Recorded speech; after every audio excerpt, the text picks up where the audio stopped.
Recession की, मंदी की, मृत्यु की, ये सब भविष्यवाणी जब भी करते हैं तो हम डेफिनेटली ईश्वर को प्रार्थना करते हैं कि ये गलत हो जाए तो अच्छा है। 2026 में जी इंडियन मार्केट कैसा रहेगा? बाजार में सेल लगने वाली है। हम अमेज़ॉन की सेल देखते हैं, फ्लिपकार्ट की देखते हैं, वेट करते हैं, दिवाली सेल आ रही है, लोअर वैल्यूएशन पे मिलेंगे और ये सिर्फ इंडिया में नहीं होने जा रहा, ये पूरी दुनिया में होगा। ये मार्केट अच्छा रहेगा। नवंबर से बाजार टूटना शुरू होना चाहिए। जब जब गुरु केतु के नक्षत्र में आ रहा है, हालांकि ये हर 4 साल बाद होता है, लेकिन उसकी एक पर्टिकुलर पोजीशन भी होनी चाहिए। हर 4 साल बाद तो बाजार नहीं गिरता। ग्रहों की चाल जी और मार्केट की चाल जी आपके हिसाब से कैसे पैरेलल जाती है? जनवरी 2008 का निफ्टी 6357 है, दिसंबर 2013 का निफ्टी भी 6357 है। वाह, तो ऐसा क्यों हुआ?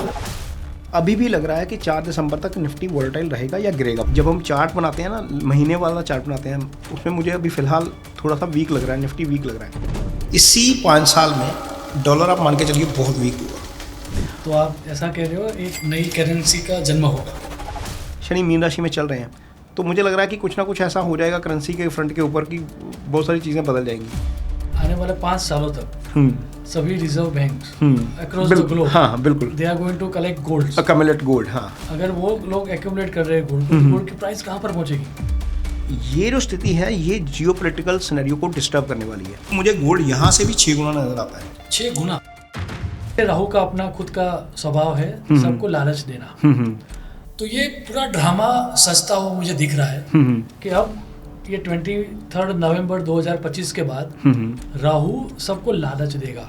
दोनों दुश्मन ग्रहों का लगन में बैठना अच्छा नहीं है। मंगल राहु का 12वें खर्चे वाले भाव में बैठना अच्छा नहीं है। तो आप मान के चलिए लड़ाइयाँ लगे ही लगे। यूएस का जो डेट है या यूएस की जो इकोनॉमी है, टैरिफ के कारण अमेरिका कंफर्म कर देगा अक्टूबर नवंबर में अगले साल जाकर कि we are in the crisis.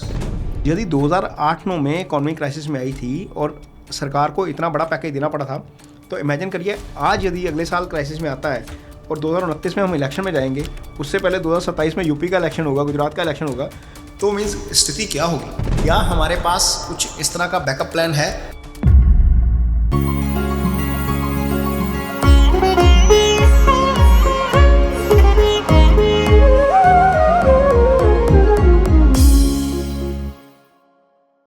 ओम सदाशिवसमारंभां शंकराचार्यमध्यमाम् अस्मदाचार्यपर्यन्तां वन्दे गुरुपरम्परां, वन्दे गुरुपरम्परां। नमस्कार। ज्योतिष शास्त्र कैसे काम करता है वह समझाते हुए सारावली में पंडित कल्याण वर्मा ने ये लिखा है, अर्थाजने सहायः पुरुषाणाम आपदा अर्णवे पोतः।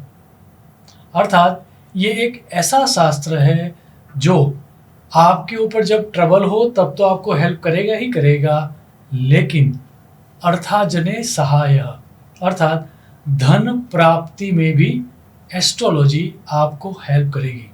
शायद इसीलिए ये फेमस कोट जेपी मॉर्गन ने कहा होगा that millionaires don't use astrology, billionaires do. एक स्टैटिस्टिक ये कहता है कि नाउअडेज ये जो जेनजी है या फिर जो अच्छी तरह से अर्थ उपार्जन कर रहे हैं, वैसे कई लोग स्टॉक मार्केट में और बुलियन मार्केट्स में अपना पैसा लगाते हैं। वैसे देखने जाए तो जिन्होंने ज्योतिष शास्त्र का भी अभ्यास किया हो और जो मार्केट को भी जानते हो, वैसे बहुत कम लोग हमारे बीच उपस्थित है। आज हमारा ये सौभाग्य है कि नरेश जी हमारे साथ है, और जब हमारी बात हुई थी ऑफ द कैमरा जी, तब आपने हमें बताया था दैट आप किस तरह से काम करते हो जी। आपके कई सारे वीडियोस हमारी टीम ने भी देखे हुए हैं, और हमें जब बताया गया कि आपके कई सारे प्रिडिक्शन पिछले समय में जी ट्रू भी साबित हुए हैं, तो आई फील वेरी एक्साइटेड। और आपका स्वागत है कार्मिक कन्वर्सेशन में। नमस्ते आशीष जी, आपका, आपके चैनल को जितने भी लोग देख रहे हैं सबको मेरा नमस्कार, सबको मेरा प्रणाम। थैंक यू जी।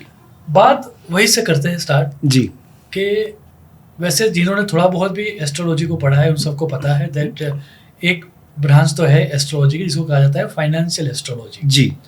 आप किस तरह से इस फाइनेंशियल एस्ट्रोलॉजी को देखते हो जी, और ग्रहों की चाल जी, और मार्केट की चाल जी, आपके हिसाब से कैसे पैरेलल जाती है? बृहत संहिता में सारे सूत्र दिए हुए हैं, कॉम्बिनेशंस दिए हुए हैं, ग्रहों के कॉम्बिनेशंस दिए हुए हैं, लेकिन जब बृहत संहिता लिखी गई उस समय बाजार था नहीं, शेयर मार्केट तो बिल्कुल नहीं था। जिस तरीके से आज पेपर ट्रेड होता है कमोडिटीज़ में भी, वो भी नहीं था। सही बात। तो ग्रहों के कॉम्बिनेशन तो दिए हुए हैं, तो शास्त्र को तो पकड़ेंगे, ठीक है। अब शास्त्र कहता है कि एक पॉजिटिव और एक नेगेटिव ग्रह का कॉम्बिनेशन हो जाए तो बाजार भाग जाएगा। अब इसको चेक कैसे करेंगे? अल्टीमेटली ब्लाइंडली उसको फॉलो करेंगे तो फिर पिटेंगे, मीन्स आज के सिनेरियो में तो पिट जाएंगे, क्योंकि जब हम ज्योतिष पढ़ते हैं तो पहले कहते हैं देश काल पात्र। अब देश काल पात्र में अब यदि वो परिस्थिति को नहीं समझेंगे, बाजार को नहीं समझेंगे और उस कॉम्बिनेशन को वैसे ही फिट कर देंगे तो फिर गलत हो जाएंगे। मैं क्या करता हूँ, मेरे साथ एज क्या है, थोड़ा सा भगवान की कृपा समझ लीजिए, मेरा बैकग्राउंड जर्नलिस्टिक है। मैं 25 साल से मीडिया में हूँ और रिसर्च मेरा फेवरेट सब्जेक्ट है। तो मान लीजिए शास्त्र में लिखा है कि शनि और राहु आपके मेटल्स के कारक हैं। शनि वक्री होता है तो मेटल भागते हैं, ये सबने चेक कर लिया, सब बोलते हैं कि भागते हैं। अब इसको चेक कौन करेगा कि वाकई भागते हैं या नहीं भागते? 2015 में तो गिर गया था मेटल्स, 2019 में भी गिर गया था। क्या उस समय क्या स्थिति थी? तो आशीष जी, मैंने क्या किया, मैंने डाटा निकाला 2014 से, कम 10 साल को तो लेंगे ना, तो 2014 से 24 तक का एक डाटा निकाल लिया कि क्या वाकई में ही शनि वक्री के पीरियड में मेटल भागते हैं। मेरे पास घर पे ना 80 साल का पंचांग पड़ा हुआ है, 80 ईयर्स का पंचांग पुराना। तो मेरे पास डेट्स वगैरह वो उसमें मेंशन होती हैं कि वक्री मार्गी की डेट्स हो। वो नॉर्मल सबको पता है कि 140 दिन, जो एस्ट्रोलॉजी समझता है उसको पता है कि 140 दिन वक्री होते हैं। तो वो पहले वो डेट्स निकाली। फिर मार्केट की जितनी भी हमारी साइट्स हैं, एनएससी की वेबसाइट पे आपको डाटा मिल जाता है बड़े आराम से। वहाँ से मेटल निफ्टी का डाटा निकाला एंड आई वाज शॉक्ड कि 10 में से 7 साल मेटल निफ्टी शूट अप कर गया। मैंने अपने पेज पे 12 जुलाई को वीडियो डाला कि 10 में से 7 साल ऐसा हुआ है कि मेटल निफ्टी ने अमेजिंग रिजल्ट दिए हैं एज कम्पेयर टू निफ्टी। हम निफ्टी को भी, मेन जो इंडेक्स है उसको कंपेयर करेंगे। तो मैंने वीडियो डाला कि 13 जुलाई से पोजीशन मेटल में होनी चाहिए, मेटल यहाँ से भागेगा। मेटल निफ्टी, अब क्योंकि मेटल निफ्टी में जितने भी शेयर हैं उसमें माइनिंग के भी शेयर हैं, उसमें ऐसी कंपनीज के भी शेयर हैं जो ट्रेड करती हैं, सेल है उसमें, है ना, और टाटा स्टील है, दो तीन और बड़ी, हिंडाल्को है, बहुत सारी बड़ी कंपनीज हैं। तो मैंने इंडेक्स देखा, फिर मैंने देखा कि ये क्या वाकई में काम करता है। तो 13 जुलाई को मैंने वीडियो डाला था। आज हम जब बात कर रहे हैं तो आज 13 नवंबर को बात कर रहे हैं, और 13 नवंबर को यदि हम मेटल इंडेक्स का निफ्टी का और निफ्टी का इंडेक्स कंपैरिजन करते हैं तो आपका निफ्टी 4% के गेन पे बैठा है 13 जुलाई से। आप कोई भी जो दर्शक देख रहा है उसको वो काउंट कर सकता है। और मेटल निफ्टी ने अपने 14 जुलाई के लो से 16% ऊपर हाई मारा। क्या बात है। अब आप 4% और 16% ये कैसे निकलेगा? आपको हिस्टोरिकल डाटा रेफर करना ही पड़ेगा। एस्ट्रोलॉजर बहुत कुछ बोलते हैं यूट्यूब पे, आपको पता है, बहुत सारे हैं, जो मन में आएगा वो बता देंगे कि गुरु वक्री हो रहा है, ये हो जाएगा। गुरु जब पहले वक्री हुआ था क्या हुआ था? On the reverse is the case Naresh ji. मैं तो अभी नाउडेज ये बता रहा हूँ, जैसे ऑनलाइन सर्च की हुई सभी इंफॉर्मेशन सही नहीं हो सकती। बिल्कुल। वैसे ही ऑनलाइन जो वीडियोस दिखाए जाते हैं उसमें सभी तरह से सत्यता हो वो जरूरी नहीं है। बिल्कुल। कुछ लोग जिनको मैं जानता भी हूँ वो वैसे ही अपनी आंखें बंद करके बता देते हैं कि ये भागेगा या दौड़ेगा, विच इज नॉट ट्रू। क्योंकि फाइनेंशियल एस्ट्रोलॉजी में शास्त्र का अध्ययन और जैसे आपने बताया हिस्टोरिकल डेटा को देखकर ही प्रेडिक्शन करना चाहिए। अब देखिए, अब एक तो ये तो सेक्टर हो गया। अब मैंने मार्केट कैसे मूव करता है, कैसे बिहेव करता है, उसके लिए मैंने आशीष जी 1907 से डाटा निकाला 1907। एक मैंने शनि की मूवमेंट चेक की। शनि जब 12-1-2 पे होता है, यानी कि मीन, मेष और वृषभ में होता है, तो क्या होता है पूरी दुनिया में। और एक मैंने मूवमेंट चेक की डाउ की। हमारा बाजार तो 40 साल पुराना है, 42 साल। निफ्टी अभी आया ही, अभी बच्चा ही अभी निफ्टी। हमारे मुकाबले में डाउ बहुत पुराना है। 7 जुलाई 1886 को बना था डाउ। तो मैंने सोचा क्यों ना डाउ का डाटा निकाला जाए। डाउ का डाटा निकाला, फिर पैरेलल डाटा निकाला, प्लैनेटरी कॉम्बिनेशन क्या है। मैंने फिर उसके फॉल निकाले, कितने बड़े फॉल आए, कब आए, कौन से बड़े फॉल आए।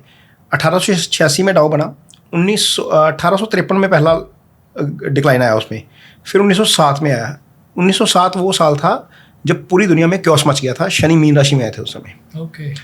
और शनि मीन राशि में आया और क्योस मच गया पूरी दुनिया में। न्यूयॉर्क की ना एक फ़ोटो है, वॉल स्ट्रीट की एक फ़ोटो है इंटरनेट के ऊपर, मुझे कहीं मिली। लोग भाग रहे हैं अपने पैसे के लिए, बैंकों में पैसा था, वहाँ पर बैंक डिफ़ॉल्ट कर गए। तो मैंने देखा यार ये तो प्लैनेटरी कॉम्बिनेशन इस तरीके से काम करती है। डाउ में जो 10 बड़े फॉल आए उसमें प्लैनेटरी पोजीशन क्या थी, फिर मैंने सबके चार्ट निकाल लिए। हमारे पास जो प्राशल लाइट 9 है उसमें जितने पुराने मर्जी चार्ट निकालो, तो जो चार्ट निकाले ना एक बड़ी मज़ेदार चीज़ सामने आई, गुरु पीड़ित हो जाते हैं सब जगह पे। सब जगह गुरु पीड़ित हो गए। मैंने कहा ऐसे कैसे हो सकता है। और फिर जब हमने इसको निफ्टी के साथ मैच किया, यहाँ पर भी यही हाल। मीन्स डाउ के जितने बड़े फॉल आए, चाहे वो 1929 का फॉल हो, 1930 का, 31 का, 32 का, ये इसको डिजास्टर बोलते हैं। 1930 का क्राइसिस बहुत बड़ा क्राइसिस था, ग्रेट डिप्रेशन भी बोलते हैं। हाँ, ग्रेट डिप्रेशन। हाँ, तो ग्रेट डिप्रेशन के दौरान क्या स्थिति थी, गुरु बहुत पीड़ित हो गए थे। गुरु केतु के नक्षत्र में थे, 1929 में बाजार गिरना शुरू हो गया। गुरु अब 3 ही बार केतु के नक्षत्र में आएंगे, या तो वो मेष में आएंगे तब आएंगे, या सिंह में आएंगे तब आएंगे, या धनु में आएंगे तब आएंगे। तो मैंने देखा कि जब जब गुरु केतु के नक्षत्र में आ रहा है, हालांकि ये हर 4 साल बाद होता है, लेकिन उसकी एक पर्टिकुलर पोजीशन भी होनी चाहिए। हर 4 साल बाद तो बाजार नहीं गिरता। गुरु पापग्रह से षटाष्टक में आता है, केतु के नक्षत्र में आता है, बाजार गिर जाता है। ऐसा 1929 में हुआ। ऐसा फिर 1992 में हुआ इंडिया में, जब हर्षद मेहता वाला स्कैम हुआ था। 1 अप्रैल से बाजार गिरना शुरू होता है 1992 में, और ये बाजार गिरता है 1993 तक, जनवरी तक। नहीं, 30 अप्रैल 1993 तक, मेरे को डेट से याद है। बाजार गिरना शुरू होता है 1993 से, बाजार संभलता है 30 अप्रैल को लास्ट डे होता है गिरावट का। उसके बाद बाजार संभलता है और वो 21 महीने लगाता है टोटल रिकवरी करने को, जनवरी में आकर वो संभलता है। जिस लेवल पे सेंसेक्स, उसमें निफ्टी नहीं हुआ करता था, 92 में निफ्टी नहीं था। जिस लेवल पे 1 अप्रैल 1992 का सेंसेक्स था, उसी लेवल पे 1 जनवरी 1994 का सेंसेक्स था। सेम। अब इमेजिन करिए 21 महीने। अब बाजार में गिरावट तो आएगी, चल रहा है बाजार, करेक्शन आएगी, लेकिन कौन सी करेक्शन लंबी चलेगी ये जुपिटर तय करता है।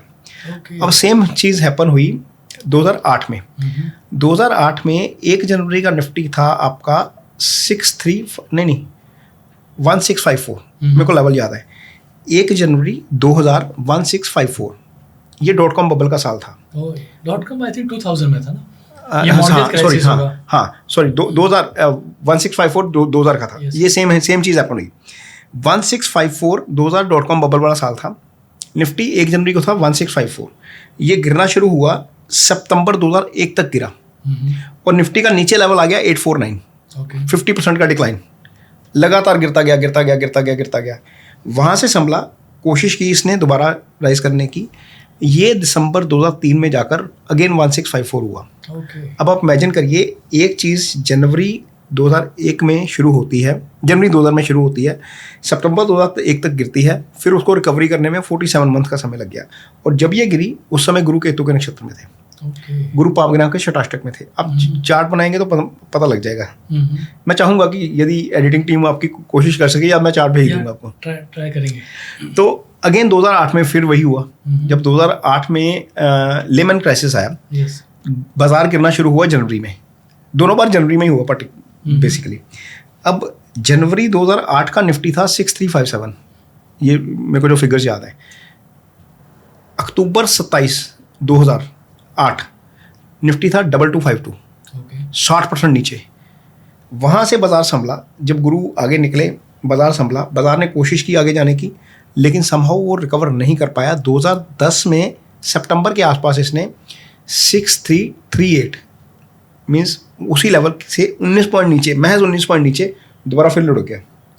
वो रिकवर नहीं कर पाया। फिर वो सेम लेवल 6357 का उसने अटेन किया दिसंबर 2017 में। दिसंबर 2013 में। अब एक चीज़ इमेजिन करिए, जनवरी 2008 का निफ्टी 6357 है, दिसंबर 2013 का निफ्टी भी 6357 है। अब ऐसा क्यों हुआ? क्योंकि गुरु की पोजीशन लगातार पीड़ित होती गई उस समय। गुरु कभी राहु केतु एक्सेस में आ रहे थे, कभी शनि के साथ आ रहे थे, कभी षटाष्टक, और इस बीच गुरु 2 बार केतु के नक्षत्र में आ गए। गुरु केतु के नक्षत्र में 2 बार आ गए, क्योंकि 4 साल के पीरियड में आएंगे ना गुरु केतु के नक्षत्र में। ऐसा 2 बार हुआ। तो जब ऐसा हो रहा है, और जब कोरोना शुरू हुआ था उस समय भी गुरु केतु के नक्षत्र में थे। जब गुरु केतु के नक्षत्र में आ रहा है, गुरु षटाष्टक में है पाप ग्रह से, ये सिर्फ एक कंडीशन नहीं है। गुरु केतु के नक्षत्र में भी हो, गुरु पाप ग्रह के षटाष्टक में भी हो, शनि या बाकी पाप ग्रह केंद्र में आ जाए तो बाजार लंबे समय के लिए गिर जाता है। ये डाउ जोन्स के ऊपर 140 साल की स्टडी कहती है, ये निफ्टी के ऊपर 42 ईयर्स 43 ईयर्स का निफ्टी है जितना भी है उसकी स्टडी कहती है कि ये जो है जब गुरु केतु के नक्षत्र में आएगा, गुरु पाप ग्रहों से षटाष्टक में आएगा, गुरु पाप ग्रह के साथ आ जाएगा। 2001 में गुरु शनि के साथ था लगातार शनि के साथ ही, क्योंकि इसने क्या किया, गुरु और शनि ने 5 दिन के अंतर में राशि बदल दी। नॉर्मली ऐसा नहीं होता कि एक साथ रहे, नॉर्मली गुरु 1 साल रहते हैं, शनि एक राशि में 2.5 साल रहते हैं, गुरु आगे निकल जाते हैं। लेकिन उस फेस में क्या हुआ, गुरु और शनि ने एक साथ राशि बदली, ये दोनों ही एक साथ चलते रहे। जब दोनों एक साथ चलते रहे तो बाजार लगातार पीड़ित, मीन्स फाइनेंसेस लगातार पीड़ित हो गए और वो बाजार को उसने उठने नहीं दिया। अब ऐसा ही जो है वो दोबारा होने जा रहा है। अच्छा, अब अगला साल जो है, अब जब हम बात कर रहे हैं इस समय, अभी फिलहाल तो जब गुरु वक्री हुए हैं, बुध वक्री हुए हैं, बाजार थोड़ा सा चढ़ा हुआ है। लेकिन जिस दिन गुरु केतु के नक्षत्र राहु से षटाष्टक आए थे, राहु इस समय कुंभ राशि में है, गुरु कर्क में है, 6-8 एक्सिस पे है अभी।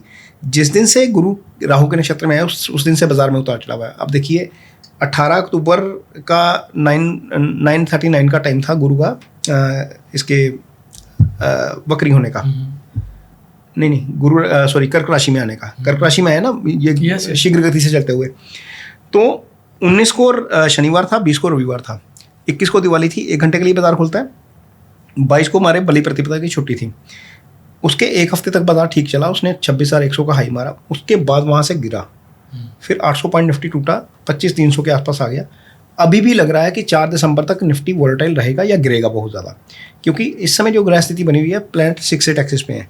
गुरु तो रहेगा ही रहेगा, क्योंकि ना तो राहु ने चेंज होना ना गुरु ने चेंज होना है। बाकी प्लैनेट्स हो सकता है चेंज हो और उसमें जो इम्पैक्ट जो नज़र आ रहा है निफ्टी वोलेटाइल रहेगा, हो सकता है 26,200 पार करे। और एक और चीज़ होती है इसमें कि क्या सिर्फ एस्ट्रोलॉजी को चेक करेंगे, क्योंकि मैं एज ए जर्नलिस्ट मैं देखता हूँ ट्रेड डील की बातें चल रही हैं, सारा कुछ पता लग रहा है कि यार ये तो पॉजिटिव चीज़ें भी हो रही हैं। अब कई बार क्या होता है, एस्ट्रोलॉजर को तो देशकाल पात्र देखना ही होता है, फाइनेंशियल एस्ट्रोलॉजर को ज़्यादा देखना होता है।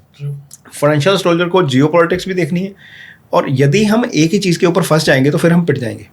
आप भी पिटोगे, आपको जिनको सलाह दे रहे हो वो भी पिटेंगे। ऐसा हुआ है, मेरे साथ भी हुआ है। अच्छा। मीन्स एडमिट करने में कोई प्रॉब्लम नहीं है ना, मीन्स यदि हुआ है तो फिर बताएंगे कि क्यों हुआ, फिर उसको मीन्स अपना रिव्यू करेंगे, उसको मीन्स उसके ऊपर मंथन करेंगे ताकि दोबारा ऐसा ना हो। सही बात। तो अब जैसे मुझे लग रहा था कि निफ्टी यहाँ से टूटेगा, निफ्टी टूट रहा है 25,300 के नीचे भी लग रहा था टूटेगा, लेकिन वो 25,300 से ही सपोर्ट बनाया और वापस 26,000 आ गया। जब हम बात कर रहे हैं 26,000 का निफ्टी ने हाई मार दिया ऊपर, लेकिन वहाँ पर टिकना बड़ा मुश्किल लग रहा है। कल बिहार, अब जब हम शूट कर रहे हैं तो कल बिहार इलेक्शन के रिजल्ट आएंगे, इस पर भी डिपेंड करेगा बाजार का मूड। ट्रंप के जो लगातार स्टेटमेंट आ रहे हैं, ट्रंप ने पहले स्टेटमेंट दे दिया कि हम इंडिया के ऊपर टैरिफ कम कर रहे हैं, कल उनका स्टेटमेंट आ गया कि H1B वीज़ा के ऊपर चीज़ें ईज करेंगे। तो अल्टीमेटली ये चीज़ें बाजार को थोड़ी सी सूट कर रही हैं। दूसरा, परसों बिजनेस स्टैंडर्ड में एक रिपोर्ट थी कि हमारा मार्केट जो है वो S&P 500 के मुकाबले अब थोड़ा सा ज़्यादा अट्रैक्टिव हो गया, क्योंकि हाँ वो इसलिए हो गया क्योंकि पिछले 1 साल में S&P 500 बहुत ज़्यादा चढ़ गया। हमारा जो हाई था 26,277 का, वो 26 सितंबर 2024 का था। उसके बाद हम दोबारा उस हाई को टच नहीं कर पाए। इसका मतलब है हम उसी रेंज में घूम रहे हैं। 1 साल में कंट्री ने तो ग्रोथ की है, चाहे 4% की ग्रोथ की हो, 5 की हो, 6 की हो। GDP हमारी बोलती है 6.8 या 6.5 का डाटा है हमारा। तो वो जो 6.5 का डाटा है ग्रोथ का, वो बाजार में रिफ्लेक्ट नहीं हुआ। FII नहीं है, FII लगातार सेलिंग कर रहे हैं। अब ये रिपोर्ट है कि हमारा बाजार S&P 500 के मुकाबले ज़्यादा अट्रैक्टिव हो गया। तो अल्टीमेटली जब अट्रैक्टिव है तो FII आएगा। अब आएगा कब? जब तक 26,277 नहीं टूटता ऊपर टेक्निकल लेवल के ऊपर, तब तक मुझे लगता है बाजार में विश्वास नहीं बढ़ेगा, क्योंकि वो पहले 2 बार धोखा दे चुका उसी लेवल पे। आज भी जब हम बात कर रहे हैं तो वहीं से टूटा, 26,000 के आसपास से टूट गया। अब देखते हैं आगे क्या बनता है, लेकिन मैं ज़्यादा बुलिश नहीं हूँ अभी फ़िलहाल। 4 दिसंबर तक बुलिश नहीं हूँ।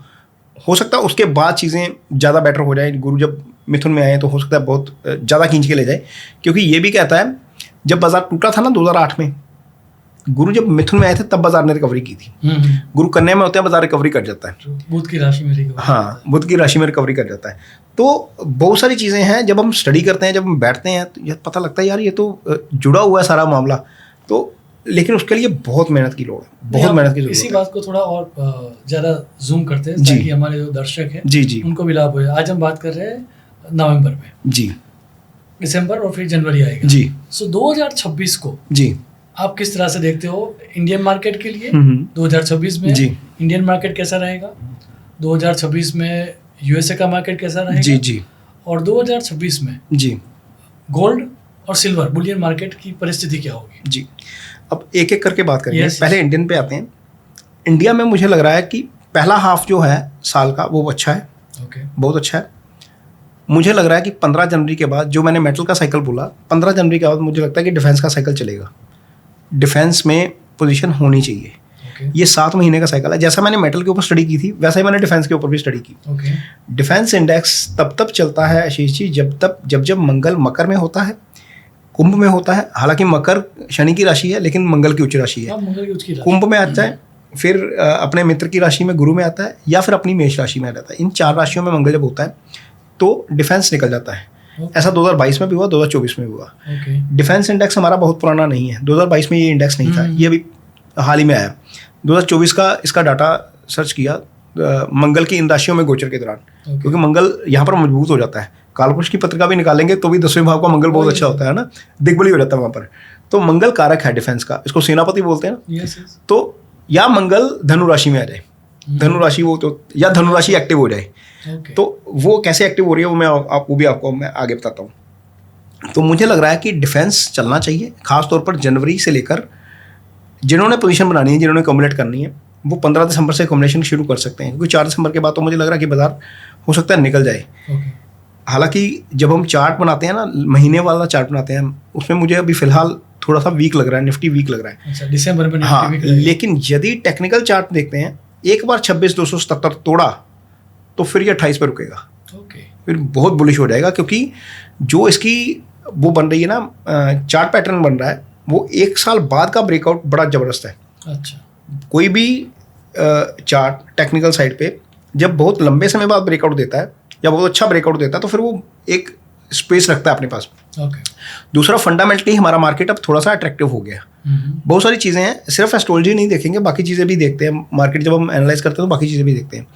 तो मुझे लग रहा है कि यदि एक बार 26,277 तोड़ देगा तो टेक्निकली बहुत बुलिश हो जाएगा। ये तो टेक्निकली है। एस्ट्रोलॉजिकली मुझे 15 जनवरी के बाद वैसे ठीक लग रहा है, ओके, क्योंकि ग्रह थोड़े से आगे पीछे हो जाएंगे, थोड़ा सा ईज आउट हो जाएगा, और जून तक तो ठीक लग रहा है। तो ये जो गुरु वक्री होकर 5 दिसंबर से जब ये मिथुन में जाएगा और आने वाले तकरीबन 3 या 4 महीने, 120 दिन तक जब वो 120 दिन, हाँ जी, वो रहेगा वक्री जी में, जी, तब ये मार्केट अच्छा रहेगा या मतलब प्रेशर में रहेगा? मैं आपको बताता हूँ। गुरु बेसिकली फाइनेंस के कारक हैं। आपको पता है, शुभ ग्रह अपनी राशि में वक्री हो जाए तो अच्छा नहीं होता। गुरु कर्क राशि में है, यूरोप में क्राइसिस आया, फाइनेंशियल क्राइसिस सिर पे खड़ा है यूरोप में। यदि यूरोप का फाइनेंशियल क्राइसिस बस्ट होता है तो आप मानिए पूरी दुनिया के बाजार गिरेंगे। अच्छा, S&P 500 गिरने को तैयार बैठा है, डाउ गिरने को तैयार बैठा है। बस डाटा आने दीजिए, शटडाउन आज खत्म हो गया वहाँ पर, इकोनॉमिक डाटा आने दीजिए, वहाँ पर देखिए बाजार कैसे आता है नीचे। मुझे कुछ लोग मित्र बता रहे थे कि ये जो गोरे हैं, ये जो अमेरिकन हैं, ये दिसंबर के आसपास बाजार नहीं गिरने देते क्योंकि क्रिसमस होती है, तो गिराएंगे। हो सकता है जनवरी में गिरा दें, हो सकता है जनवरी के शुरू में गिरा दें, या फिर पहले, हो सकता है पहले ही गिर जाए। बाजार गिराने के कॉम्बिनेशन कौन से हैं?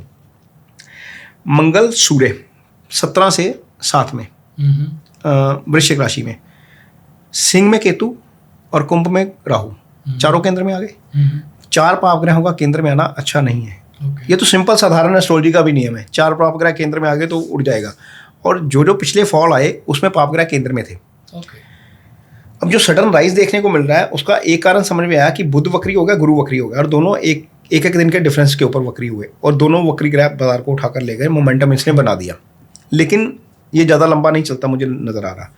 ये बाजार गिरेगा, एक बार तो गिरेगा, फिर उसके बाद हो सकता है उठा के दोबारा ले जाए ऊपर। और यदि इक्विटी की बात करते हैं, दिसंबर जनवरी से आप पोजीशन में रहना चाहिए, लॉन्ग पोजीशन में ठीक ठाक रिटर्न मिल जाएगा। मेटल्स, डिफेंस मुझे अच्छा लग रहा है। इसके अलावा बैंकिंग मुझे अच्छा लग रहा है। बैंकिंग अगले साल थोड़ा सा चलेगा, जून तक तो चलेगा। 2 जून को गुरु कर्क राशि में आएंगे। यस। गुरु कर्क राशि में आएंगे, फिर 6 एक्सिस पे आ जाएंगे, फिर 6 एक्सिस में आ जाएंगे। लेकिन इस बीच क्या हो रहा है, यदि हम संवत की कुंडली बनाते हैं ना, तो वो अच्छी नहीं है। यस। वो अच्छी नहीं है, वो ग्लोबल पीस के लिए अच्छी नहीं है। पराभव संवत्सर। हाँ, रुद्र संवत बन रहा है 19 मार्च को, जो चैत्र मास की प्रतिपदा है, सुबह 6:53 का चार्ट निकलता है। जो चार्ट निकल रहा है ना, मंगल राहु 12 आ रहे हैं वहाँ पर, सूर्य शनि 7 आ रहे हैं लगन में। दोनों दुश्मन ग्रहों का लगन में बैठना अच्छा नहीं है। मंगल राहु का 12वें खर्चे वाले भाव में बैठना अच्छा नहीं है। तो आप मान के चलिए लड़ाइयाँ लगे ही लगे।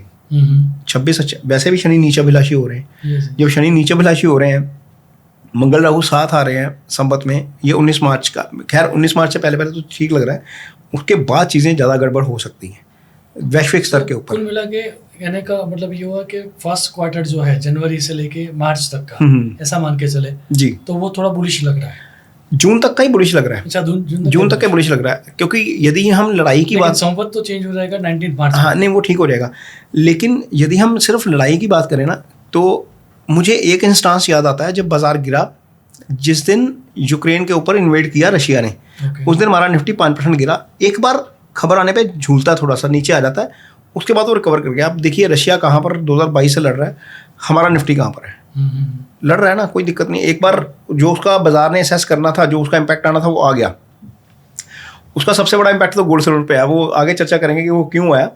लेकिन रशिया आपस में लड़ रहा है यूक्रेन के साथ, सब जगह। ईरान का अपना एक अलग इशू खड़ा हुआ है, पाकिस्तान अफगानिस्तान के साथ पंगे में है, और ये जो यूरोप है वो अपने क्राइसिस में है। लेकिन हमारा बाजार चल रहा है, बाजार चल रहा है। 26 एक बार तो बाजार ने दिखा दिया, और इस सब के बीच ही दिखाया, 22 से 24 के बीच ही दिखाया। और मजे की बात पता क्या है, जिस दिन कारगिल पे हमला हुआ था, उस दिन हमारा सेंसेक्स ऊपर था। ठीक है। और एक और चीज़ बताता हूँ आपको, जिस दिन दिल्ली में ब्लास्ट हुआ, उस दिन कराची इंडेक्स 3000 पॉइंट नीचे था। My goodness. जिस दिन दिल्ली में अटैक हुआ है, उस दिन कराची इंडेक्स 3000 पॉइंट टूटा हुआ था। उनको डर था कि इंडिया ना ठोक दे आगे। हमारा बाजार भाग रहा था, उनका टूट रहा था। तो लड़ाई का बहुत ज़्यादा फर्क नहीं पड़ता बाजार के ऊपर, अनटिल अनलेस फाइनेंशियल पोजीशन, जो फाइनेंस को का कारक है गुरु, वो खराब पोजीशन में ना हो। तो लड़ाई जैसे मेरी जो या जो जानकारों के मानना है, उनका ये मानना है कि गुरु को आप ऐसा समझ के चलो कि ग्रोथ का कारक है, तो वो तेजी की तरफ जाएगा जी। शनि का एक नाम मंद भी है, सो मंदी के लिए आपको शनि को देखना चाहिए जी। आप जब बात कर रहे हो दैट गुरु जब अच्छा होगा मार्केट अच्छा होगा, गुरु जब खराब होगा मार्केट खराब होगा जी। तो शनि का मतलब क्या महत्व है फाइनेंशियल एस्ट्रोलॉजी में? शनि जो हमने लंबी समय के लिए चीज़ें देखनी होती है ना, जो मैंने आपको बता रहा था, जो मैंने स्टडी किया साइकिल 1907 से लेकर फिर 1914 तक वाला, फिर 1937 से लेकर 1944 तक वाला, फिर आपका 1967 से लेकर 73 वाला, फिर 96 से लेकर 2003 वाला। अब पहले फेस में तो शनि ने वर्ल्ड वॉर लगवा दी, 14 में वर्ल्ड वॉर लगी थी। हालात उस समय बन गए जब 12-1-2 पे शनि आए, मीन मेष और वृश्चिक में। शनि रोहिणी नक्षत्र में बहुत खराब होते हैं, वो शास्त्र भी कहता है ना। तो वो उस समय क्या होता है, शनि एक बार बाजार गिरा देता है, लेकिन उन्हीं सालों में बाजार, उन्हीं वर्षों में बाजार रिकवर कर जाता है। अच्छा, शनि गिराता है एक बार लेकिन रिकवर कर जाता है। डिपेंड करता है कि गुरु की पोजीशन क्या है। ऐसा ही 1907 से लेकर 1914 के बीच में हुआ।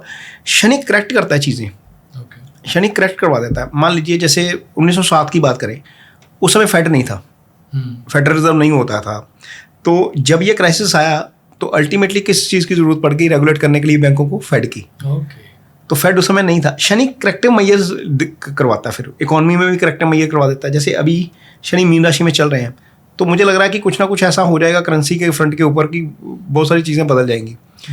जैसे 1967 आपका शनि थे 12 पे, पौंड गिर गया बहुत बुरे तरीके से। 1971 शनि थे 1 पे, डॉलर 75% करेक्ट हुआ था उस समय। निक्सन थे अमेरिका के राष्ट्रपति, डॉलर को डिवैल्यूट किया, 75% तक डॉलर गिरा। ये 2 इंस्टांस है जब शनि 12-1 पे यानी कि मीन मेष में। 1997 रशिया में क्राइसिस आया। रशिया का रूबल एक दिन में 17% गिरा था, रूबल गिरा और उसमें बहुत करेक्टिव मेजर आए। 1999 शनि मेष में आ चुके थे शायद उस समय, यूरो लॉन्च हो जाता है। अब शनि मीन पे है, ब्रिक्स की बात हो रही है। आप देख रहे हो मुझे लग रहा है कि डॉलर बहुत बुरे तरीके से गिरेगा। अभी 5 साल हैं, अभी हमारे पास 3 साल हैं अभी। शनि मीन पे रहेंगे जून 2027 तक, उसके बाद फिर जाएंगे मेष पे। इसी 5 साल में डॉलर आप मान के चलिए बहुत वीक होगा, डॉलर बहुत वीक हो जाएगा। तो आप ऐसा कह रहे हो एक नई करेंसी का जन्म होगा? और करेंसी का जन्म भी हो सकता है, लेकिन डॉलर डिवैल्यूएटिव भी हो सकता है। यदि हम इसको इकोनॉमिकली देखते हैं ना, अमेरिका आज $38 ट्रिलियन के डेट के ऊपर है। उसके पास बहुत सारा गोल्ड है, उसके पास कोई रास्ता नहीं है सिवाय गोल्ड के साथ उसको कनेक्ट करने का और अपने डेट को करने का। डॉलर और गोल्ड की पैरिटी हाँ वापस होगी, ऐसा आपको लग रहा है? हाँ, तो यदि वो ऐसा कर देता है या डॉलर को धीरे धीरे करके डिवैल्यूएट करता है, तो अल्टीमेटली जाकर चीज़ें नई करेंसी की तरफ जाएंगी। डॉलर, यदि हम इसको वैसे भी देखें, वैसे भी इसको कंपेयर करें ना, जितने भी दुनिया भर के सेंट्रल बैंक हैं हमारे, उनके पास यदि हम 2015 का डाटा देखते हैं, लोगों ने कहा ना यार ये तो इकॉनमी का शुरू हो गया काम। जो 2015 का डाटा देखते हैं तो जितना डॉलर रिजर्व था वो था 62% of the total reserve. Okay, total reserve का 62%। मान लीजिए किसी सेंट्रल बैंक के पास, या दुनिया भर के जितने सेंट्रल बैंक हैं उनके पास यदि $100 की एसेट है रिजर्व में, तो उसमें से $62 था। और इस साल पहले क्वार्टर का डाटा है 57 मीन लगभग 5% गिर चुका है डॉलर रिजर्व। उसके अगेंस्ट कौन सा रिजर्व जमा हो रहा है? गोल्ड। अब गोल्ड क्यों हो रहा है, मीन गोल्ड ही क्यों? अब वो उसी रशिया वाली बात पे आते हैं। रशिया ने जिस दिन इन्वेड किया 24 फरवरी 2022 को, उसने क्या किया, अमेरिका ने उसका डॉलर रिजर्व फ्रीज कर दिया। अब डॉलर रिजर्व फ्रीज कर दिया तो पूरी दुनिया के बैंकों को लगा यार ये तो अमेरिका कभी भी गुंडागर्दी दिखा देगा, इसलिए रिजर्व चेंज करो, रिजर्व गोल्ड पे आ जाओ। अब वर्ल्ड गोल्ड काउंसिल की एक रिपोर्ट आई है जिसमें उसने बैंकों के साथ सर्वे किया, और वर्ल्ड गोल्ड काउंसिल ने बताया कि जितने बैंक हैं दुनिया में उनमें से 73% बैंक्स कह रहे हैं कि हम अगले 5 साल तक गोल्ड की एक्युमुलेशन जारी रखेंगे, नो मैटर गोल्ड का रेट क्या है, चाहे वो $4,000 पे है, चाहे वो $5,000 पे है, चाहे वो $6,000 पे है। It's an policy now. वाह। अब तो आप ये कह रहे हो, उसका मतलब ये हुआ कि आने वाले 5 सालों तक सभी reserve banks across the globe, हाँ बिल्कुल, they are going to collect gold, accumulate gold. हाँ, अगर वो लोग एक्यूमुलेट कर रहे हैं गोल्ड, तो गोल्ड की प्राइस कहाँ पर पहुंचेगी? अब गोल्ड की प्राइस का भी एक साइकिल है। अब मीन्स हर चीज़ के ऊपर एक, जब हम उसको पीछे जाते हैं तो आशीष जी 1970 जब निक्सन प्रधानमंत्री राष्ट्रपति थे अमेरिका के, गोल्ड का रेट हुआ करता था $35 पर आउंस। 1980 में गोल्ड का रेट था $695 हाई। 10 साल में $35 वाला गोल्ड $700 के इर्द गिर्द पहुंच गया। अब जब वो सीन, ये वो टाइम था जब डॉलर को डिवैल्यूएट किया गया था। वही गोल्ड जब 2000 आया, गिरते गिरते गिरते गिरते वो $236 पे पहुंच गया। 10 साल का राइस, 20 साल का फॉल, फिर अगेन गोल्ड शुरू होता है 2000 से 2010 तक। 236 वाला गोल्ड $1,800। ओके, मीन लगभग 6 गुना 7 गुना। अब मज़े की बात यह है कि इसको प्लानिटरी साइकिल से जोड़े तो 1970 में भी शनि मेष पे थे, 2000 में भी शनि मेष पे थे, और जब गोल्ड का साइकिल एंड होता है वो कन्या में आ जाते हैं दोनों बार। अब जब इसको देखते हैं यार अभी तो शनि मेष में आना है, गोल्ड में रैली अभी शुरू हो रही है, लोग बोल रहे हैं कि गोल्ड बहुत महंगा हो गया, गोल्ड बहुत महंगा हो गया, 1 लाख है मीन्स हाथ नहीं आएगा। जब अभी भी जब पीछे 4398 का इसने हाई मारा, इंडिया में 1,32,000 पहुंचा, तो लोगों को लगा कि ये तो अभी गिरे 1 लाख पे पहुंचे। चार्ट बोल रहा है कि चार्ट ये नहीं गिरेगा, 1,18 से बॉटम बनाया, दोबारा फिर भागा। सिल्वर, लोग मार्केट में इतना हल्ला मच गया कि सिल्वर आ रहा है, सिल्वर गिरेगा ही गिरेगा, सिल्वर 1,20 आएगा ही आएगा। सिल्वर ने 1,39,800 से रिवर्स मारा, वो दोबारा जब हम बात करें 1,65 का है, और ये पिछले 15 दिन में हो गया। 15 दिन में सिल्वर की रैली देखिए, 15 दिन में गोल्ड की रिकवरी देखिए। तो ये क्यों हो रहा है? क्योंकि policy, as a policy gold central bank accommodate कर रहे हैं। एक तो ये है, दूसरा ये है जो 9 ग्रह तो सब कैलकुलेट कर लेते हैं, 10वां ग्रह जो ट्रंप है उसको कोई नहीं कैलकुलेट कर सकता। तो वो क्या बोल रहे हैं, वो कुछ भी स्टेटमेंट देते हैं, जियोपॉलिटिकल सिनेरियो डिस्टर्ब हो जाता है आपका। गोल्ड सेफ हेवन इन्वेस्टमेंट है, जब आपकी बॉन्ड यील्ड गिरती है, जब आपकी इकोनॉमी वीक होती है, जब आपकी दरें कम होती हैं, ब्याज की दरें कम होती हैं, तो अल्टीमेटली ब्याज दरें कम हो गई। तो उसका असर सीधा तो आपके रिजर्व पे आएगा ना। मीन्स जो आपने बैंक में पैसा जमा कराना है उसे आपको कम इंटरेस्ट मिलेगा, तो उसके मुकाबले गोल्ड ज़्यादा अट्रैक्टिव लगता है क्योंकि वो ज़्यादा वो इन्वेस्टमेंट फ्रेंडली है। तो एक तो ब्याज दरों का कम होना, एक जियोपॉलिटिकल टेंशन का होना, एक सेंट्रल बैंकों की जो बाइंग है उसके कारण, ये 3 तो फंडामेंटल रीज़न है। चौथा यदि हम इसको एस्ट्रो साइकिल से जोड़ते हैं तो एस्ट्रो साइकिल में तो शनि मीन पे चल ही रहे हैं, मेष पे जा रहे हैं, तो लगता है यार ये तो बुलिश होने जा रहा है। और जब हम अगले साल का चार्ट देखते हैं, अभी हमने यूएस की बात नहीं की, अभी हम गोल्ड पे आएंगे सीधा। जब हम अगले साल का चार्ट देखते हैं तो मंगल राहु 12 पे, सूर्य शनि लगन पे, तो मीन्स क्या होने जा रहा है। 1 जनवरी का चार्ट निकालिए, 1 जनवरी का रात का 12 बजे का चार्ट निकालिए, इतना खराब चार्ट निकल रहा है ना, मीन्स पूछिए मत। मंगल शनि को देख रहे हैं, शनि मंगल को देख रहे हैं, सारे ग्रह केंद्र में आ गए। तो ये जो स्थिति है ये जियोपॉलिटिकल सिनेरियो को डिस्टर्ब करने वाली है। जब जियोपॉलिटिकल सिनेरियो डिस्टर्ब है तो गोल्ड को तो ये पसंद है, गोल्ड और सिल्वर दोनों को पसंद है, तो अल्टीमेटली गोल्ड यहाँ से भागेगा ही भागेगा। मैंने अपने एक वीडियो में बताया था कि गोल्ड सुपर साइकिल में है, सिल्वर सुपर साइकिल में है। गोल्ड मुझे लग रहा है कि यदि हम वर्स्ट के सिनेरियो उसको कंपेयर करें 2010 वाले से, तो मुझे गोल्ड यहाँ से भी 6 गुना नजर आता है। 6 गुना? हाँ, जिस वहाँ पे खड़ा है, क्योंकि वो वर्स्ट के सिनेरियो में 7 लाख देगा ना, 236 से 1800 दे गया, और बेस्ट के सिनेरियो 3500 से $700 वाला। यदि हम इसको यूएस की वेबसाइट्स हैं जो गोल्ड सिल्वर को लगातार ट्रैक करती हैं, या जो एनालिस्ट ट्रैक करते हैं, $25,000 का टारगेट दे रहे हैं। 25,000? हाँ, आज की डेट में $4,000 के आसपास खड़ा है। तो यदि $4200, इसका मतलब ये हुआ कि यहाँ से 6 टाइम्स ज़्यादा। हाँ, तो वही तो प्लानिटरी साइकिल बता रहा है। वो अपने हिसाब से बता रहे हैं, हम अपने हिसाब से बता रहे हैं। तो यदि किसी के पास गोल्ड में पोजीशन नहीं है तो गोल्ड में पोजीशन तो होनी चाहिए। और एक और बड़ी मज़ेदार चीज़ सामने आ रही है आजकल, वर्ल्ड गोल्ड काउंसिल की रिपोर्ट और हमारा जो हमारी AMCs को रिप्रेजेंट ये मॉनिटर करती है संस्था, मेरे को नाम AMCI है शायद उसका नाम, जो फंड हाउसेस होते हैं ना, जो म्यूचुअल फंड बनाते हैं, एसेट मैनेजमेंट कंपनी, AMCIs, हाँ, एसेट मैनेजमेंट कंपनीज के पास जो पैसा आ रहा है SIP के रूप में या जो वन टाइम इन्वेस्टमेंट के रूप में, वो ज़्यादा अब टिल्ट होता नज़र आ रहा है मल्टी एसेट फंड्स की तरफ। अभी जो कल जो डाटा है वो ज़्यादा टिल्ट होता हुआ नज़र आ रहा है गोल्ड सिल्वर ETF में। इसीलिए सेबी को वार्निंग निकालनी पड़ी पिछले हफ्ते कि गोल्ड ETF में यदि इन्वेस्टमेंट करना है तो संभल के करिए, सारे गोल्ड ETF सेबी द्वारा रेगुलेटेड नहीं है। तो मैं भी आपके दर्शकों को भी और सबको हाथ जोड़ के बेनती है कि गोल्ड ETF में यदि आप निवेश कर रहे हैं तो सेबी द्वारा रेगुलेटेड फंड में ही पैसा लगाइएगा। पैसा लगाना बुरा नहीं है गोल्ड ETF में, गोल्ड ETF अच्छा है, लेकिन सेबी द्वारा रेगुलेटेड फंड में ही लगाइए। थोड़ा सा रिसर्च जरूर कर लीजिए। तो एक तो ये, अब एक ये तो इंडिया का था। अब पिछले क्वार्टर का जो डाटा आया, पूरी दुनिया में जो गोल्ड की कंजम्पशन होती है, गोल्ड काउंसिल उस पर डाटा देता है, वर्ल्ड गोल्ड काउंसिल, उसमें ये डाटा आया, बड़ा मज़ेदार है। 220 टन सेंट्रल बैंक्स ने गोल्ड खरीदा, 221 टन ETF ने खरीद लिया। माय गुडनेस, 1 टन ज़्यादा, यानी कि पब्लिक पार्टिसिपेशन जो ETF के रूप में आ रही है वो सेंट्रल बैंक से ज़्यादा हो गई, वो सेंट्रल बैंक से ज़्यादा हो गई। अब मीन्स यदि ये तो वॉर हो गई ना, ये तो वॉर हो गई। बैंक भी खरीदना चाह रहे हैं, जनता भी खरीदना चाह रही है, दोनों खरीदना चाह रहे हैं। अब फिर गोल्ड क्यों नहीं भागेगा बताइए।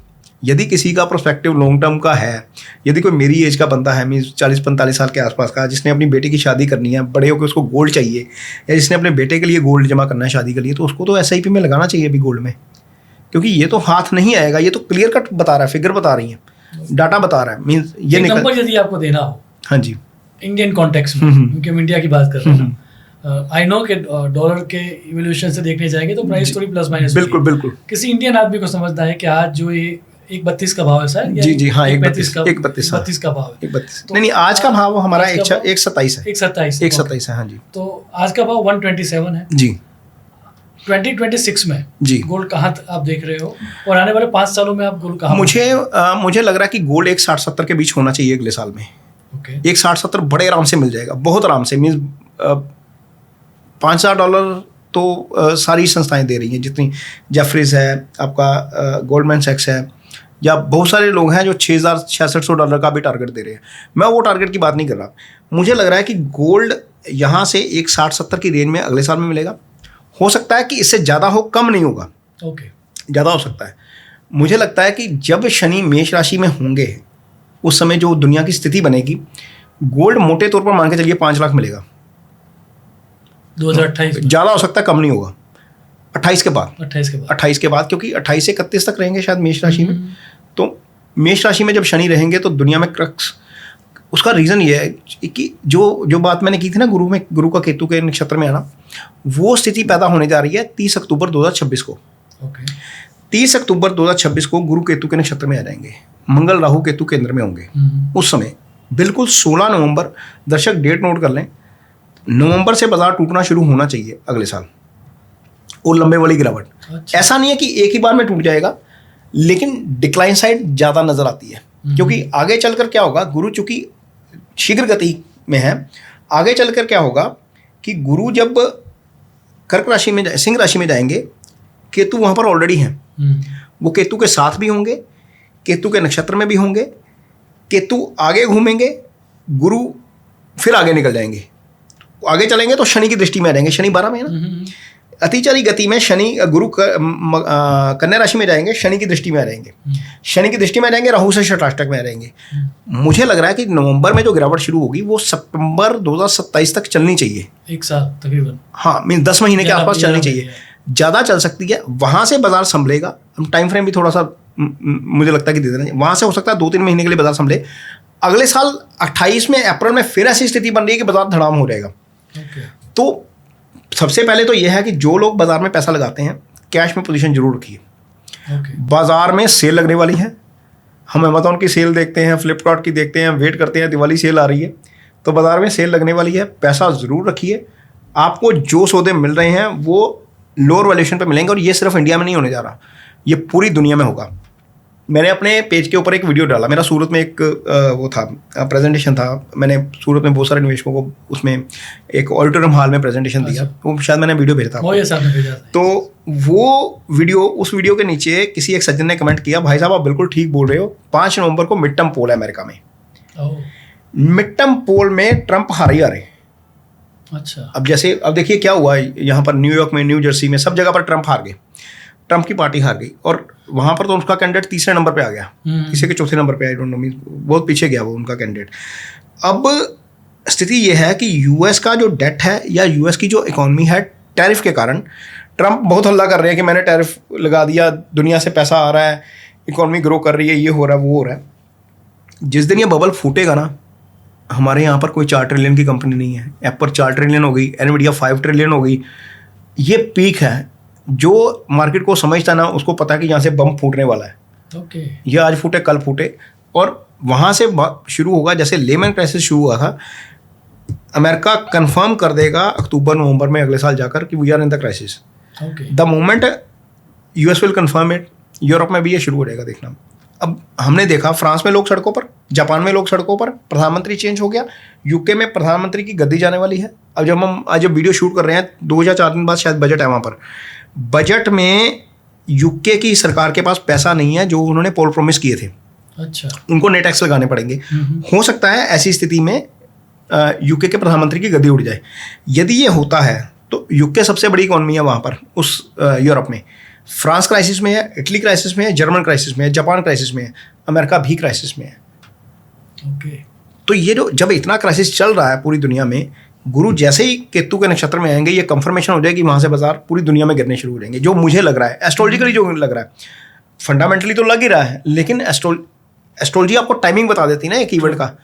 क्वांटम कितना होगा ये नहीं बताया जा सकता, लेकिन यदि हम इसको पास्ट रेफरेंस से चेक करते हैं, यदि हम 1929 में जाते हैं, यदि हम 2001 में जाते हैं, 1992 में जाते हैं, 2008 में जाते हैं, 2020 में जाते हैं, तो हमें पता लग जाता है कि यार कहाँ तक फॉल है। तो जो नवंबर 2026 से फॉल शुरू हो सकता है, जो लग रहा है कि नज़र आ रहा है क्लियर हो जाएगा, वो फॉल थोड़ा सा लंबा चलेगा। हो सकता है वो 2032 तक चले। उसका मतलब ये होगा जब तक ये गुरु त्वरितगामी होगा, हाँ, तब तक नहीं 2032 तक हाँ, त्वरितगामी है। इसी कारण वो बार बार कभी राहु केतु एक्सिस में आ जाएंगे, कभी वो शनि के साथ आ जाएंगे, और लंबे समय तक पीड़ित रहेंगे। तो ये जो रिसेशन अब आएगा वो लंबा चलेगा। हाँ, हो सकता है वो एक बॉटम बनाए 28-29 के आसपास जाकर, फिर वहाँ से रिकवरी मारे, लेकिन मुझे 2008 रिपीट होता हुआ नज़र आ रहा है। एज ए जर्नलिस्ट मैंने उसको ऑब्जर्व किया हुआ है, इसीलिए मुझे फैक्ट्स फिगर सारी डाटा याद है। और मुझे लगता है कि जो सरकार में पॉलिसी मेकर्स हैं उनको थोड़ा सा ज़रूर सावधान होना चाहिए। बहुत सारे लोग हैं पढ़े लिखे, मीन्स हम्बल रिक्वेस्ट है सबको, इकोनॉमिक एडवाइज़र बहुत बड़ी पोस्ट होती है, बहुत ज्ञानी लोग होते हैं, उनको पूरी दुनिया की इकॉनमी पता होती है, लेकिन कई बार क्या होता है कि टाइमिंग नहीं पता लग पाती। जब 2008 में रिसेशन आया था आशीष जी, सरकार को 4% एक्साइज कम करनी पड़ी थी, 20,000 करोड़ रुपए का स्टिमुलस देना पड़ा था, जितने एक्सपोर्टर हैं उनको ड्यूटी ड्रॉबैक के ऊपर रिलीफ देनी पड़ी थी। इसके अलावा उनको जो होता है ना, क्या होता है, इंटरेस्ट सबवेंशन होती है, इंटरेस्ट सबवेंशन देनी पड़ी थी। तो total cost of the government package, Manmohan Singh का टाइम था उस समय, the total cost of the government package was around 50 to 60,000 crore. यदि 2008-9 में इकोनॉमिक क्राइसिस में आई थी और सरकार को इतना बड़ा पैकेज देना पड़ा था, तो इमेजिन करिए आज यदि अगले साल क्राइसिस में आता है और 2029 में हम इलेक्शन में जाएंगे, उससे पहले 2027 में यूपी का इलेक्शन होगा, गुजरात का इलेक्शन होगा, तो मीन्स स्थिति क्या होगी। यदि क्राइसिस आता है तो क्या गवर्नमेंट संभलने के लिए तैयार है? क्या गवर्नमेंट के पास कोई ऐसा बैकअप प्लान है यदि ये क्राइसिस आता है? क्योंकि टाइमिंग तो नज़र आ रही है क्लियर, टाइमिंग तो क्लियर नज़र आ रही है।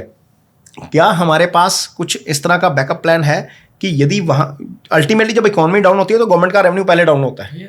हमने कोरोना में भी देखा, हमने 2008 में भी देखा, हमने 2000 में भी देखा।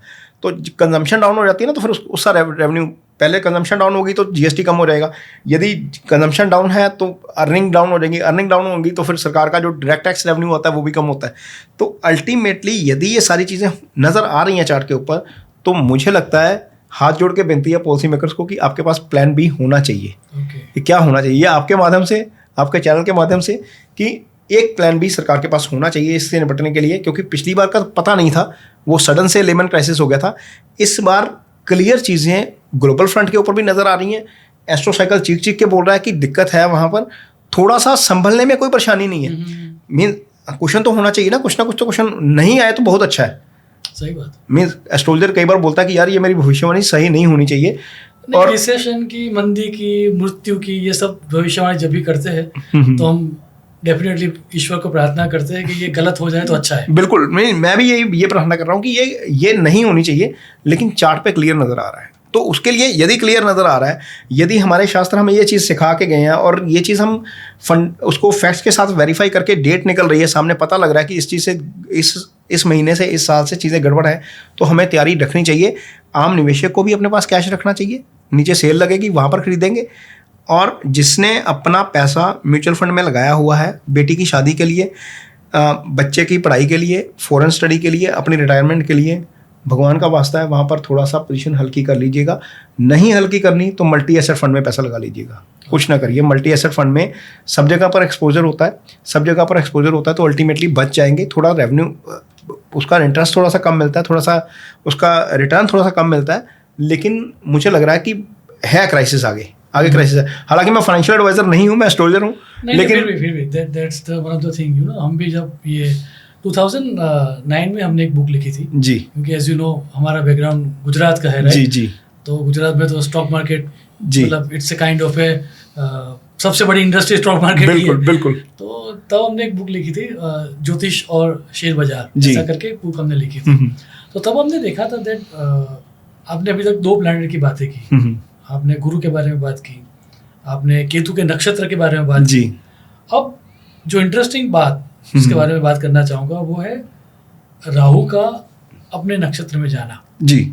सो राहु शतभिषा नक्षत्र में जाएंगे जी, और वो 23 नवंबर से जाएंगे जी, और वो 2 अगस्त जी 2026 तक रहेंगे जी।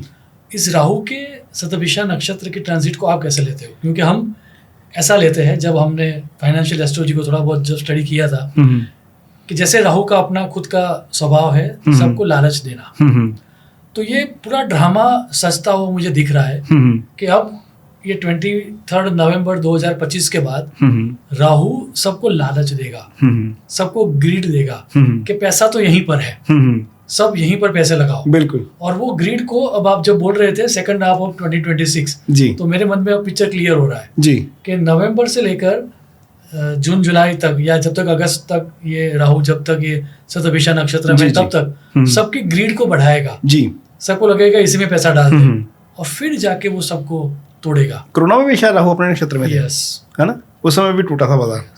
तो हो सकता है, मीन्स ये आपकी फाइंडिंग है, मैं इसको एक बार मैं फिर मार्केट डाटा के साथ भी क्रॉस वेरीफाई करूंगा। मैंने इस पर स्टडी नहीं किया, मैंने इतना जरूर स्टडी किया है कि जब पापग्रह केंद्र में होते हैं, खासतौर पर राहु केतु के केंद्र में मंगल शनि जब आ जाते हैं या मंगल सूर्य आ जाते हैं तो बाजार टूट जाता है। लेकिन ये इकलौती कॉम्बिनेशन नहीं है, इसके साथ गुरु का षटाष्टक में होना या गुरु का पीड़ित होना बहुत ज़रूरी है। दो मेजर कॉम्बिनेशन जो मुझे डाउ के 10 मेजर फॉल्स में देखने को मिले, जो मुझे निफ्टी के 5-6 मेजर फॉल्स में देखने को मिले। निफ्टी 19 में भी गिरा, हाँ 15 में भी गिरा, फिर 2001 में गिरा, 92 में गिरा, 2008 में गिरा। अच्छे वाला फॉल जो जिसको बोलते हैं, करेक्शन तो 10-20% की आती रहती है। पिछले साल भी गिरा था, जब सितंबर के बाद जब हाई बनाया था इसने, तो पिछले साल भी गिरा था। पिछले साल का यदि 20 अक्टूबर का चार्ट निकालते हैं और इस साल का यदि 20 अक्टूबर का चार्ट निकालते हैं तो लगभग सेम थे दोनों, सारे ग्राफ फिक्स्ड एक्सिस पे थे। तो मुझे लग रहा था कि ये चार्ट देख के कि गड़बड़ है, इसमें कहीं ना कहीं दिक्कत आ सकती है। तब मैंने ये एक वीडियो बनाया था कि अक्टूबर, नवंबर, दिसंबर में संभल कर चलना चाहिए बाजार में। हालांकि कुछ एस्ट्रोलॉजर बोल रहे हैं कि 23 नवंबर के बाद बहुत भाग जाएगा, जैसा आप बता रहे हैं कि राहु के नक्षत्र में आएगा, राहु अपने नक्षत्र में आएगा, वो लालच को बढ़ाएगा। लालच को बढ़ाएगा तो इसका मतलब है कि इन्वेस्टमेंट बढ़ेगी। तो हो सकता है वो एक थ्योरी हो, इसको मैंने नहीं स्टडी किया, हम्बली एक्सेप्टेड कि नहीं स्टडी किया। इसको भी मैं स्टडी करूंगा कि राहु जब अपने नक्षत्र में आता है। इतना तो था कि जब इससे पहले 2018 साल का साइकिल होता है राहु का ना, इससे पहले जब 2002 में आया था, 2019 में जब कोरोना आया, 2019 एंड में कोरोना आया, 2004 में आया था शायद, नहीं 18 साल पीछे जाओ, हाँ 2002 के आसपास, 2001-2 के आसपास। इतना जरूर देखा था थोड़ा बहुत कि राहु जब अपने नक्षत्र में था, कोई क्राइसिस तो नहीं आया था, तो एक डिजीज थी थोड़ी सी, किसी एक कंट्री में फैली थी, वो मैंने जरूर ऑब्जर्व किया था। मार्केट के साथ नहीं जुड़ा इसको मैंने। हमने जो देखा था, मैंने भी ज़्यादा, आपको आप आ रहे थे तो थोड़ा बहुत स्टडी हमने भी कर लिया जी। आई थिंक बिफोर ये जो लेमन क्राइसिस जो थी, मॉर्गेज क्राइसिस जी, उससे पहले भी जी, मतलब वो साइकिल भी 18 ईयर की साइकिल हो जाएगी। हाँ जी, हाँ जी, हाँ जी। तो उससे पहले ऐसे ही हुआ था, ये राहु अपने नक्षत्र में ही था जी, और उसके कारण लोगों को लगा था कि ये ऐसा कुछ नहीं होने वाला है, लग जाओ, ओके। और फिर जाके वो करेक्शन हुआ। Okay. So before any major correction, राहु क्योंकि ग्रीड का कारक, जी जी बिल्कुल, तो वो ग्रीड को बढ़ाने के लिए, क्योंकि वो बोलते हैं ना, आप जैसे मार्केट के एक्सपर्ट हमेशा बताते हैं जी जी कि जब नॉर्मल लोगों को ग्रीड लगे जी, तब एक्सपर्ट को समझना चाहिए कि अब भाग जाओ। बिल्कुल।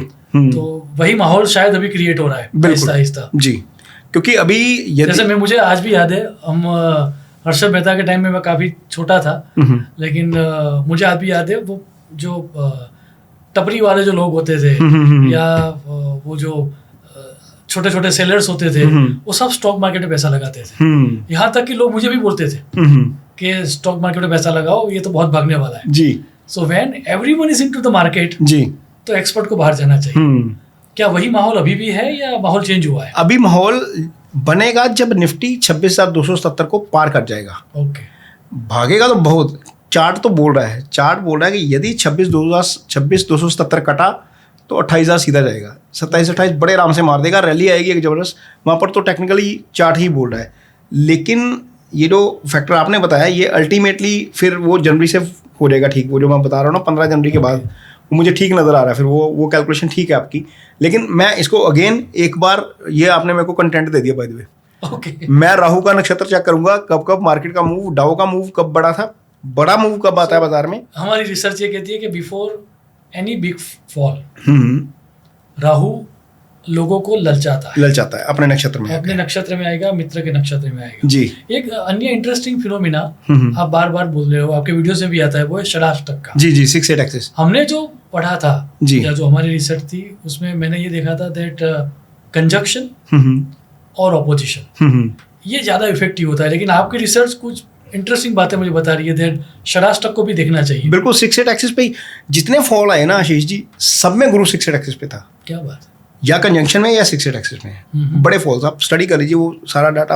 एक डाउ का वीडियो भी बनाया हुआ है मैंने, डाउ का वीडियो 140 साल की जर्नी के ऊपर बनाया हुआ है मैंने। फिर उसमें 2032 तक मेरे ख्याल से क्वार्टरली वाइज में हर 3 महीने बाद का वो सिनेरियो दिया हुआ कि 3 महीने बाद क्या सिनेरियो बनेगा, 27 में क्या बनेगा, 28 में जनवरी में क्या बन रहा है, 29 में क्या बन रहा है। अरे वाह।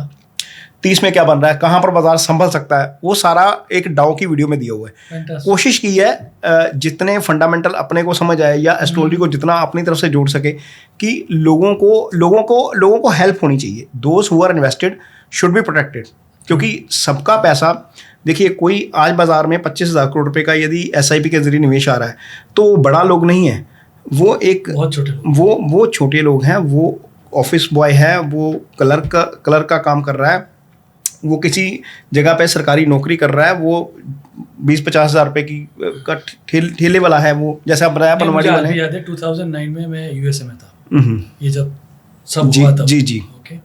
और जिनके वहाँ मुझे जाना था, उनके कोई रिश्तेदार मुझे दिखाने आए थे, उन्होंने बोला था कि शायद अब ये जो शादी है मेरे, उनकी बेटी की शादी थी, और वहाँ तो आपको सबको पता ही, जो जितना होता है वो सब वो म्यूचुअल फंड में ही डालेंगे। जी। और 2009 में ये हो गया, तो उन्होंने बोला कि आने वाले 2 साल तक मैं शादी नहीं कर पाऊंगी। So that was the correction. तो आप बता रहे हो, एकदम सही बात है। यदि आप निवेशक हो और SIP में डाल रहे हो अपने स्टडी के लिए या बच्चों की स्टडी के लिए या शादी के लिए, और यदि एस्ट्रोलॉजी कोई ऐसा इंडिकेशन दे रही है जी कि आगे जाके खड्डा ही है, तो स्पीड कम कर दो। बिल्कुल स्पीड कम कर दो। वो जो आपने शुरू में बताया ना कि ज्योतिष जो है वो आपको अर्थ भी समझाता है थोड़ा, अर्थाजने सहाय। हाँ, अर्थाजने सहाय, तो वही है। कोशिश उसी लाइन के ऊपर है कि स्टडी की जाए, बताया जाए लोगों को सिर्फ अलर्ट कर दिया जाए। डिसीजन क्या लेना है वो लोग तय करेंगे। अब बहुत सारे लोगों को बता रहे थे यार सिल्वर में पोजीशन बना लेनी चाहिए, 140 पे आ गया, नहीं बनाई लोगों ने, लोग शॉर्ट पे बैठे हुए थे। अच्छा। एक सज्जन थे, उन्होंने 98,000 पे सिल्वर शॉर्ट कर दिया। ये मैंने वीडियो डाला 31 मई को, मैंने 31 मई को लिखा कि सिल्वर बुलिश है अगले 4 महीने के लिए, कम से कम मैं बुलिश हूँ सिल्वर के ऊपर। तो उन भाई साहब का फ़ोन आया कि सिल्वर 1 लाख तो आ गया, अब इससे ज़्यादा कहाँ जाएगा।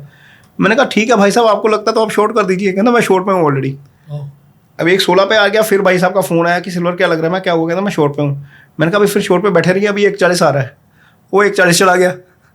तो मीन अब इंसान तो बता ही सकता है ना, समझा ही सकते हैं हम किसी को, जो शास्त्र बता रहा है या जो भगवान ने ब्लेसिंग दी है, मैं कहूँगा जो कृपा की है माँ सरस्वती ने, एक सिर्फ बता ही सकते हैं। Fantastic. With this amazing note, भगवान करे जी जो जिस तरह के प्रेडिक्शन हमने किए हैं उतनी ज़्यादा खाना खराबी ना हो, नहीं बिल्कुल थोड़ी कम हो, बिल्कुल, और लोगों के पास उतना समय मिले, क्योंकि जैसा आपने बताया पैसा कमाना और पैसा सस्टेन करना, ये दोनों अपने आप में बहुत बड़ी बातें हैं।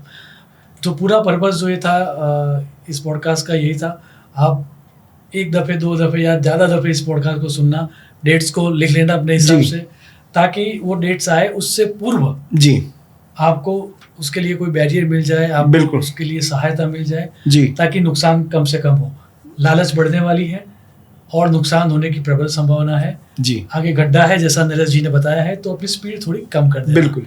With this amazing note, thanks a lot for being a part of Canvi conversation. Thank you. हम दोबारा ऐसे ही मिलते रहेंगे। बिल्कुल बिल्कुल। नमस्कार। शुभम भवतु। नमस्कार। प्रणाम।